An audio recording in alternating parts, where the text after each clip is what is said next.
Ika-4 na kabanata.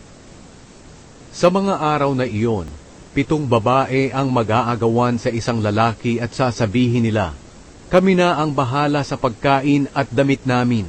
Pakasalan mo lang kami para hindi kami kahiya-hiya dahil wala kaming asawa."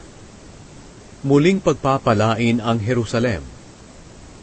Darating ang araw na pasasaganain at pagagandahin ng Panginoon ang mga pananim sa Israel, at ang mga ani ng lupain ay magiging karangalan at kaligayahan ng natitirang mga tao sa Jerusalem.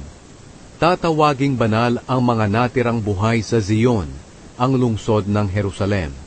Sa pamamagitan ng kanyang kapangyarihan, hahatulan niya at lilinisin ang kasamaan ng mga babae sa Jerusalem at ang mga patayan doon. Pagkatapos, lilikha ang Panginoon ng ulap na lililim sa ibabaw ng Jerusalem at sa mga nagtitipon doon. Lilikha rin siya ng nagniningas na apoy na magbibigay ng liwanag kung gabi. Tatakip ito sa Jerusalem na parang isang malapad na tolda, at parang kubol na magsisilbing lilim sa init ng araw at kublihan sa panahon ng bagyo at ulan. Awit